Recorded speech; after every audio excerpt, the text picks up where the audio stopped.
BCP has adhered to sustainable business development in harmony with the environment and society. Being one of the stakeholders in partaking of our success, BCP strongly encourage our suppliers to conduct sustainable business model in line with the company's philosophy and operations. We, therefore, provide our suppliers with a supplier code of conduct for sustainable business development, as well as encouraging supplier to have a policy and practice guidelines about sustainable procurement.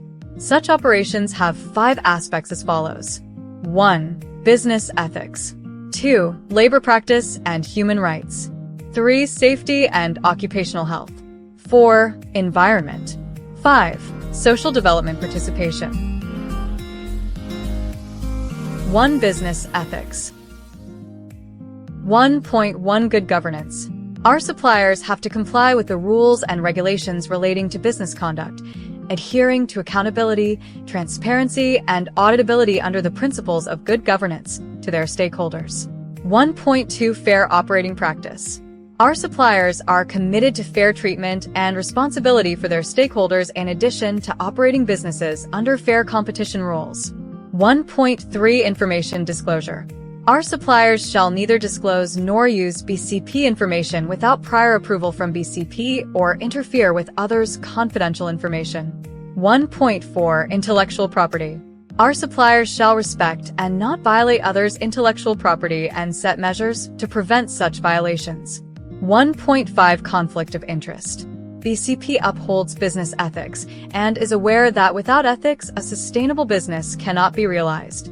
Suppliers, as a result, are expected to follow the same principle, refraining from all conduct that causes a conflict of interest between our partners and BCP personnel.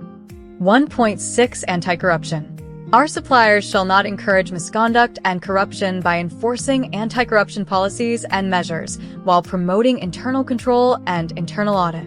In addition, our suppliers have to cooperate with BCP in suppressing misconduct and corruption and participating in the declaration of the Thai private sector opposing any kind of misconduct and corruption. 1.7 Code of Conduct Policy Compliance. Our suppliers must strictly adhere to ethical business practices without engaging in corruption, bribery, or illegal activity. This includes refraining from providing benefits or banquets to BCP employees or their relatives on any occasion and refraining from doing business with them to connect with BCP business operations. 1.8 Personal data protection.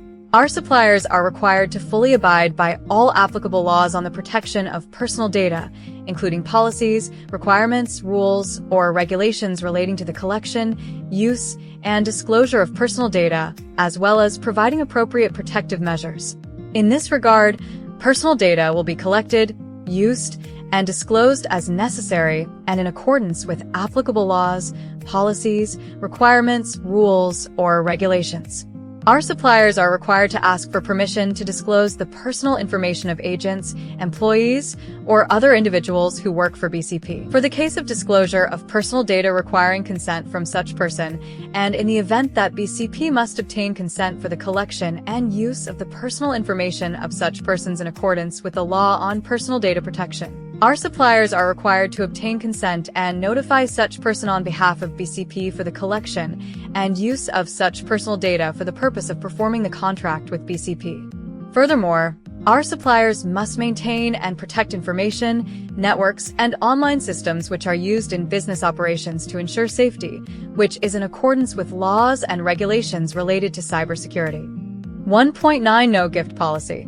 BCP has announced a no-gift policy of all kinds and regardless of value throughout all festivals and occasions to comply with good corporate governance and create good norms in business operations. BCP has asked for cooperation from suppliers in refraining from giving gifts to executives, employees, and those who work on behalf of the company and its subsidiaries during festivals and on any other occasion to conduct business with transparency and without anticipating any other unethical benefits in return. 2. Labor practice and human rights. 2.1 Labor law compliance. Our suppliers have to completely comply with labor laws and human rights. 2.2 Equitable treatment.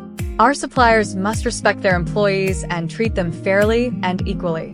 They must not violate human rights, use forced labor, or engage in discrimination, regardless of differences in nationality, religion, gender, age, education, beliefs, disabilities, or any other factors. They are obligated to respect the right to collective bargaining and the freedom of association, including the right to join or not to join associations, unions, or various organizations as provided by law. 2.3 Labor protection. Our suppliers, as employers, are responsible for the protection of their employees as stated in related laws. The supplier's employees must be at least 18 years old. In the case of vulnerable groups such as workers aged between 15 and 18, women, and workers with disabilities, if unavoidable, they have to be protected, including their wages and other benefits and rights, in accordance with labor laws. 2.4 Labor force. Our suppliers shall not force their labors in any form of forced labor that include physical punishment, threat, detention, intimidation, harassment, human trafficking, or violence. In addition, suppliers shall have a complaint handling system with appropriate mechanisms, including keeping the complainant's information confidential. 2.5 Wages, fringe benefits, and working hours. Our suppliers shall strictly follow related laws about wages, overtime fees, remunerations, working hours, and welfare according to laws on time, and also equal pay for equal work. In addition, suppliers must not force employees to work overtime longer than specified by laws. If necessary, this must be voluntary. 2.6 Termination of employment. In case of employment termination, our suppliers have to follow related legislation with fairness. 3. Safety and occupational health. 3.1 Safety and workplace environment. Our suppliers shall strictly follow laws related to safety and occupational health, providing a healthy and safe work environment to reduce and control the effect of injuries, illness incidents, and emergency cases. In addition, suppliers should encourage their employees to raise safety concerns without fear of retaliation. 3.2 Personal protective equipment. Our suppliers shall provide their employees with suitable and sufficient personal protective equipment appropriate for their line of work. 3.3 Emergency response preparedness.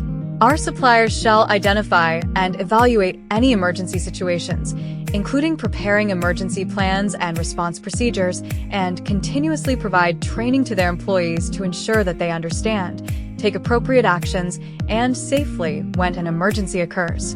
Our suppliers must report to BCP immediately in the event of an emergency that may affect BCP during operations or in the area of responsibility of BCP. For environment. 4.1 Laws, rules, and regulations compliance. Our suppliers must fully adhere to the requirements of the factory license or other pertinent permits. In compliance with the law, they should have environmental management systems, such as waste management systems, effluent quality control systems, and air quality control systems to achieve pollution prevention and waste management by management disposal of byproducts in business operations such as air pollutants, sewage, and solid waste. Moreover, they should support the development of environmental management to achieve the green industry level 2 onwards. 4.2 Efficient resource allocation and environmental friendly management. Our suppliers should adopt the principles of the 3 rupees: reduce, reuse, and recycle. They should also choose environmentally friendly goods and services and exercise caution in any activities that could harm the environment, including biodiversity. 4.3 Development of strategies to mitigate and prevent environmental impacts. Our suppliers should promote energy-efficient practices throughout the whole value chain, whether in the areas of purchasing raw materials, manufacturing, transportation, or services. They ought to assist in creating the GHG inventory and promote adopting policies that will lessen greenhouse gas emissions and the effects of climate change. In addition, they should prioritize the protection of forests, ecosystems, and biodiversity by avoiding to conduct business in areas designated as a World Heritage Site by UNESCO and protected areas defined by the International Union for Conservation of Nature. Furthermore, they should avoid activities that lead to deforestation. 5. Social development participation. Social development participation. Our suppliers should conduct business with consideration for the potential impacts on communities, society, and environment. They should participate in enhancing the quality of life and improving the well-being of communities, society, and vulnerable groups. This includes supporting and promoting communal and societal activities, as well as public benefit activities, taking into account appropriateness and sustainable benefits received by society and communities.